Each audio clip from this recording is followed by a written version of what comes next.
Mas a gente vai começar falando do jogo de amanhã entre Bragantino e Flamengo, né? Jogo válido pela 10ª rodada do Campeonato Brasileiro. A gente vai acompanhando aqui os relacionados, o Yuri Reis aqui dando uma boa noite pra gente. Nazário, quer passar aí os relacionados e depois falar um pouco da sua expectativa e de como que você vê a importância, né, que acabou tendo esse jogo amanhã? E temos presença ilustre aqui no chat, nosso querido Rafa Penido. Ao Yuri Reis perguntando o que houve com o Nazário. Vou deixar aqui o mistério no ar. Volta aí que no início a gente fala. Bom, os relacionados para amanhã são Andreas, Ayrton Lucas, Bruno Henrique, Bruno Henrique não, né? Que o Bruno Henrique não vai jogar. Davi Luiz também não, né? Está Mas eles, relacionado na aqui, mas verdade, eles estão relacionados para as duas partidas, né? Então, por exemplo, o Davi Luiz, é verdade, é verdade. então são para os É, dois jogos. você falou Andreas, Ayrton Lucas, Bruno Henrique, Davi Luiz, Diego Alves, Everton Ribeiro, Felipe Luiz, Gabigol, Gustavo Henrique, Hugo, Isla, João Gomes, Lázaro, Léo Pereira, Marinho, Matheus Cunha, Mateuzinho, Pablo, Pedro, Peterson, Rodinei, Rodrigo Caio, Thiago Maia, Vitor Hugo, Vitinho e William Arão, por enquanto, sob o comando de Paulo Souza. Essa parada. E antes de você comentar rapidinho, dando mais um salve aqui também para a querida Mônio Gol, ela que é integrante aqui do Clube do Coluna, Dr. Roger Júlio também, Franklin Cabral, José Elias, e a galera interagindo, o Rafa também interagindo com a galera. Você pode falar um pouco aí da atmosfera dessa partida para amanhã, né? Que acabou virando, pelo menos para o Paulo Souza, uma final de Copa do Mundo. Pois é, cara, eu estava conversando aqui com o nosso querido Leandro Martins, nos bastidores, e a gente tá, para quem é mais antigo que nem eu, para quem é mais velho, para quem tem mais idade, a gente está começando a reviver a sensação dos anos 90. E aí vai ter gente que vai falar, pô, Nazário, calma aí, os anos 90, os anos 90 foram dolorosos, realmente foram dolorosos, em algumas oportunidades, não uma ou duas, o Flamengo brigou para não cair, e a gente estava vendo o abismo da Série B chegando perto, crise financeira, desmandos dentro da Gávea, uma diretoria absolutamente omissa, covarde, sem um traquejo minimamente responsável financeiramente falando. Então, o universo ali, o horizonte do Flamengo na década de 90 foi muito ruim, né? Foi muito sofrido. Eu estava olhando as redes sociais hoje e vi a imagem de um menino, deve ter não mais que 11 anos, 12 no máximo, uma camisa do Flamengo jogando no chão e botando uma camisa do Palmeiras. E aí eu comentei a seguinte frase: não viveu, obviamente, a década de 90, não sabe o que é amor por um time. Porque quando você ama, você não troca a camisa. E aí eu botei, depois complementando, eu botei o seguinte: se fosse torcedor do Vascaíno, já tinha se matado. Então, o que a gente nota é que é o seguinte: muita coisa existe nesse pântano, né? O Flamengo hoje é um pântano, porque você não sabe aonde pode pisar. O Flamengo não sabe aonde pode pisar. E por quê? Você vê, a gente vai para a 10ª rodada do Campeonato Brasileiro. E para a gente parece que é uma decisão. Parece que é uma decisão das semifinais de um grande campeonato, e o Flamengo está jogando a sua vida ali. E, repito, a gente vai jogar a 10ª rodada do Campeonato Brasileiro. E o Flamengo está com um aproveitamento digno da década de 90. E o que é pior, né, é o que eu estava falando com o Leandro. O salário está em dia, a estrutura é europeia, os jogadores são experimentados. Então, a gente tem jogadores que vieram da Europa, e os que não foram para a Europa ainda são muito bem qualificados. A gente tem uma saúde financeira que ela é literalmente invejada no Brasil todo, né? Então, se a gente parar para pensar, Cruzeiro, Vasco e Botafogo, se juntar o valor da compra dos três, da venda dos três, o Mbappé vale mais do que eles três juntos. o Mbappé vale mais que os 3 juntos, sobra muito dinheiro. Para a gente ver como está o direcionamento do futebol brasileiro. É vergonhoso. E o que é pior, o Flamengo, com saúde financeira, com estrutura de primeiro mundo, com jogadores experimentados, com superávit do ano passado de 177 milhões e 600 mil, o Flamengo arrecadou 1 bilhão, o Flamengo teve 930 milhões, vou repetir o número, 930 milhões de interação nas redes sociais. É um recorde absoluto, muito à frente de Corinthians, muito à frente de Palmeiras, muito à frente de São Paulo. E a gente tem, em contrapartida, a toda essa Disneylândia que a gente tem, porque esses números representam a Disneylândia do futebol. Qualquer time no Brasil gostaria de ter os números do Flamengo. Aí, no meio dessa Disneylândia, vergonhosamente, a gente tem um número de sócio-torcedor pífio, ridículo.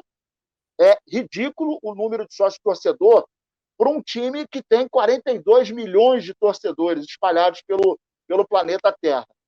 Aliado a tudo isso, a gente está vendo, porque a história está mostrando, que a nossa diretoria nada mais é do que incompetente. Ela deu um tiro no escuro, acertou o primeiro tiro, pegou 2 treinadores estrangeiros, 2 treinadores de dentro do nosso mercado nacional, e o Flamengo está patinando, com dinheiro na conta, com jogadores experimentados, com uma estrutura europeia, com tudo em dia. O departamento médico é fraco, o departamento de futebol é vergonhoso, e a nossa diretoria é vergonhosa, que não bota a cara. E hoje essa indumentária é em homenagem aos nossos dirigentes, os nossos cartolas que não botam a cara quando precisa.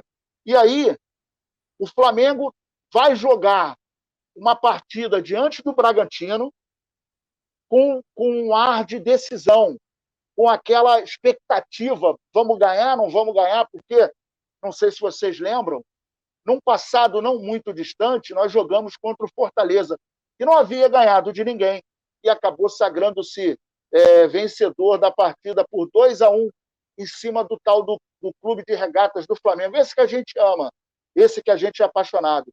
E aí, eu gostaria muitíssimo de ter uma explicação do senhor Braz, do senhor Rodolfo Landim, que lá atrás falou que ia acabar a moleza, que não ia ter mais moleza, que nós íamos reagir. E aí, a gente hoje está falando de um jogo da 10ª rodada do Campeonato Brasileiro, como se fosse a final de quase que uma Libertadores, porque a tensão que está permeando a nação é de será que o time vai ganhar do Bragantino?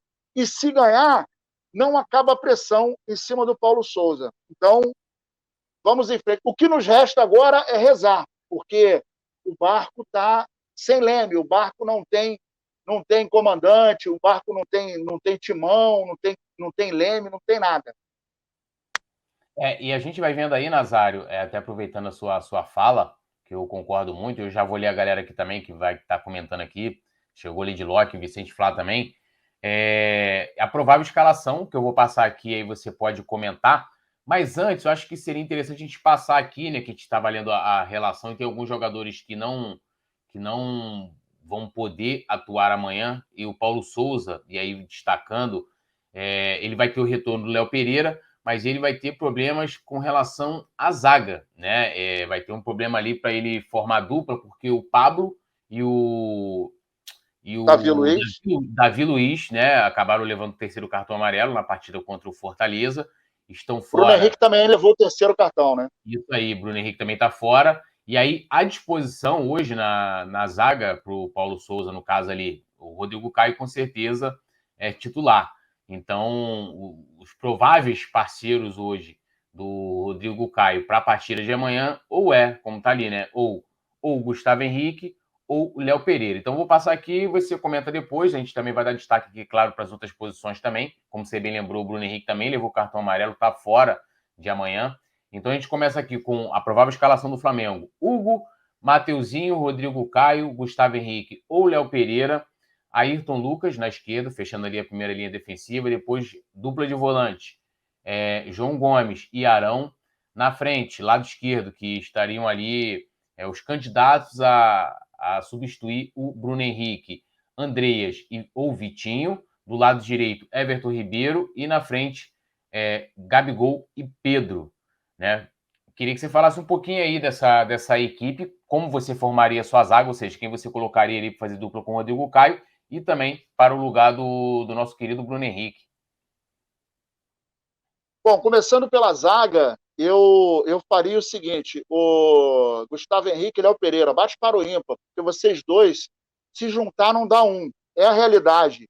Pelo menos eu, quando vejo os dois jogarem, não consigo, não consigo identificar quem que é o pior, porque o melhor não dá para saber, né? A gente tem que ver quem erra menos. O Léo Pereira é muito inseguro, o Gustavo Henrique é muito lento. Ambos comprometem muito a saída de bola do Flamengo. E aí a gente fica refém, né? Mais uma vez a gente fica refém de alguém numa posição que é chave do Flamengo, né?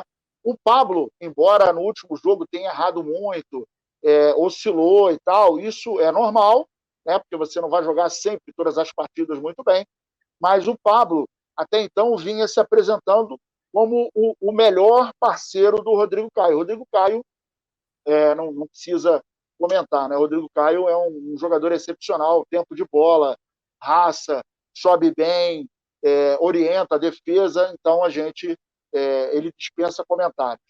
Não entendo, por exemplo, o Arão estar jogando, para mim é uma premiação, porque no jogo passado ele errou ali, próximo ao grande círculo, ele errou 3 passes. O último originou um gol do Fortaleza. E antes disso, ele tinha errado 2 vezes. Então, isso, para mim, soa como um prêmio. Ele foi tirado no jogo passado, mas ele acabou voltando, né? Se ele voltar, né, como volante, começando a jogar, para mim é uma premiação. E aí, quando você tem um cara que erra, e aí a gente não pode falar assim: pô, Nazário, mas o cara errar é humano. Beleza, mas errar 3 vezes. Ele errou tanto que ele acabou conseguindo ajudar o Fortaleza. E os erros do Arão não são de hoje.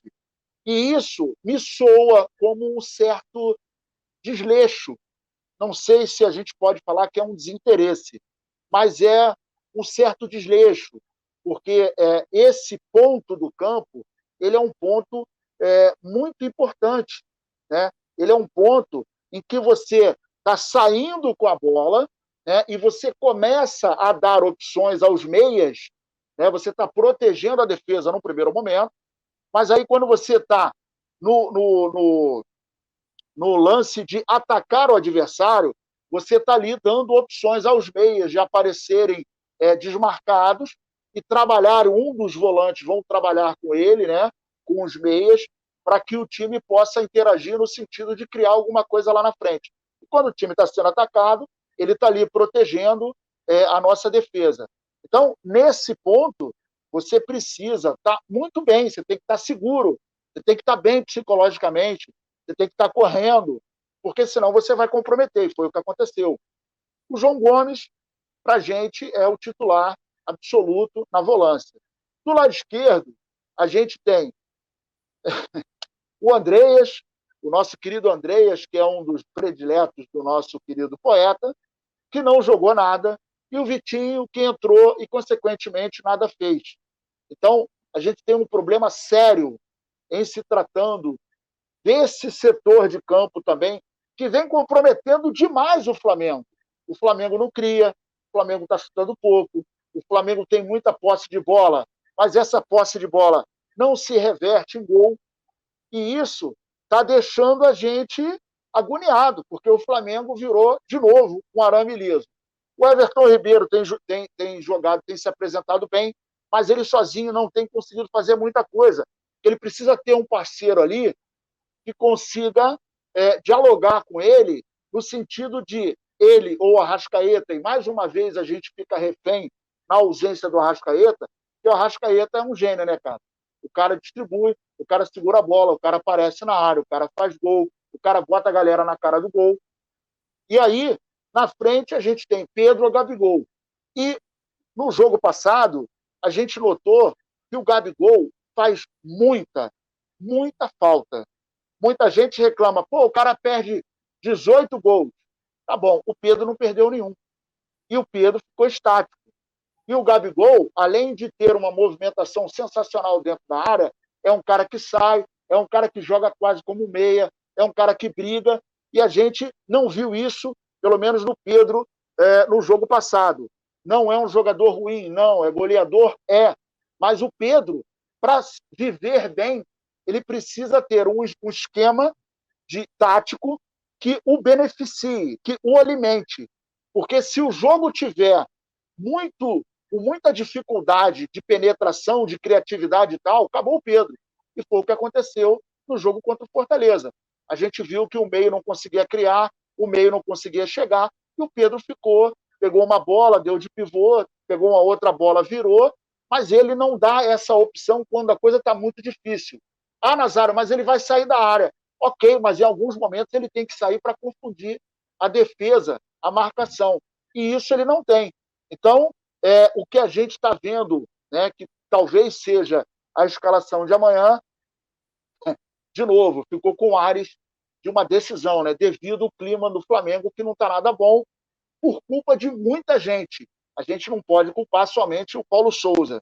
Na minha opinião, muita gente está contribuindo para esse cenário atual.